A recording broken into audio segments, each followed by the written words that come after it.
त कुझु न थींदो। जेके चवनि था का तब्दीली कान ईंदी, जेके चवनि था ही करप्ट टोलो असांजे सिरनि ते वरी सवार रहंदो, जेके चवनि था छा बि करियो वॾेरनि ते को असर कोन थींदो, ज़रदारी साहब वरी इक़्तिदार में वेठो हूंदो, ही उहो साॻियो स्टेटस को जो हिमायती टोलो आहे, ही साॻी उहा कंटिन्यूटी आहे। जिन चयो त अयूब ऐं याया खे कुझु कोन थींदो, जिन चयो त याया सिरनि ते सवार रहंदो, जिन चयो त ज़ियाउल हक़ बादशाह आहे वेठो रहंदो, का शइ कान थींदी, ही उहे साॻिया आहिनि जिन चयो थे त अल्ताफ़ हुसैन सां आलमी ताक़तूं गॾनि, लोकल ऐं आलमी ताक़तूं सभु हुनखे सपोर्ट थियूं कनि। अल्ताफ़ बादशाह आहे कराची जो, अल्ताफ़ खे लहर न को लोॾो। इहे साॻिया आहिनि जिन चयो थे त लाड़काणे जे वज़ीर अज़म खे अदालतूं सज़ा ॾींदियूं, ॿियनि वज़ीर अज़मनि खे कुझु कोन थींदो। ही उहे स्टेटस को जा साॻिया माण्हू आहिनि जिन चयो पिए छा त चयो, जेके कॾहिं चवंदा आहिनि त एस्प्रिन खाइण सां तव्हांजो मज़हब मुतासिर थी वेंदो, जेके चवंदा पोलियो जा ड्रॉप्स न पीआरियो, पोलियो जे ड्रॉप्स पीआरण सां नामर्द थी वेंदव, जेके चवनि था त बाथरूम घरनि जे अंदरि अटैच बाथरूम न ठारायो, झंग खे इस्तेमालु कंदा रहो, झंग जे ख़्याल सां वञो, जिन चयो थे त RCC कान हलंदी टीयर गार्डर विझो, ही साॻिया स्टेटस को जा हामी माण्हू आहिनि जिन चयो थे त मोबाइल फोन कोन हलंदा लैंडलाइनूं लॻायो।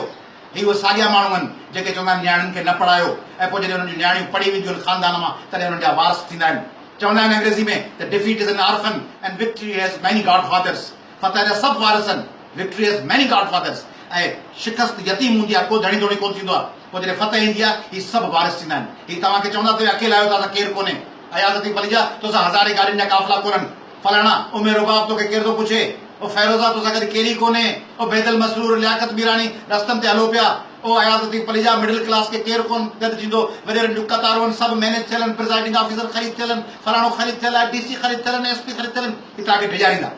ही कुझु न कयो कमेटी, ही मतियूं मुझायो कमेटियूं, ही स्टेटस को जा हामी तव्हांखे चवंदा मारिजी वेंदो, अकेला आहियो तबाह थी वेंदो, ज़िंदगी वई हली, फलाणो हलियो वियो, फलाणो हलियो वियो, कुझु कोन थियो, सिंधी ईअं जो ईअं कुझु कोन थींदो। हुननि खे ॿुधायो असीं हलिया वरी छा थींदो, ऐं अकेलो आहियां छा, क़ौमी आवामी तरीक़ा अकेली आहे छा, सिंध अकेली आहे छा,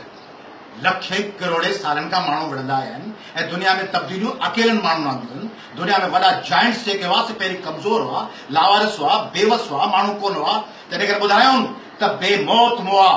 तो लाइ कुठा इंसान हज़ारे मान रुगो, हिन दुनिया में ये देस हुया नादान हज़ारे मान रुगो, जे राह अजल कंहिं वरती आ, हिन भूए कई बि भरती आ, ही धरती तोखे परती आ, मेहमान हज़ारे मान रुगो, अख सारी रात न झपकी आ, ऐं शबनम शबनम टपकी आ, जे बाख घुरे थी बख ते ज़िंदान हज़ारे मान रुगो, छो चंड असांखे रात ठरे, ॾे चांडो कीअं जो ज़हर भरे, आ केॾो पोयूं पहर परे, हैरान हज़ारे मान रुगो, तूं चओ न कुझां, चओ हिननि खे जेके धमकियूं था ॾियनि, डिॼारीनि था ऐं चवनि था कुझु न थींदो, चवनि तूं चओ न कुझां, तूं चओ न लुछां, पर तोखां हिकिड़ी ॻाल्हि पुछां, तूं कंहिं कंहिंखे ख़ामोश कंदे, ऐलान हज़ारे मान रुगो, ही दौर अयाज़ गुज़रणो आहे ऐं पंहिंजो वारो वरणो आहे, को ॿारण नेठ त भरणो आहे, इम्कान हज़ारे मान रुगो। जी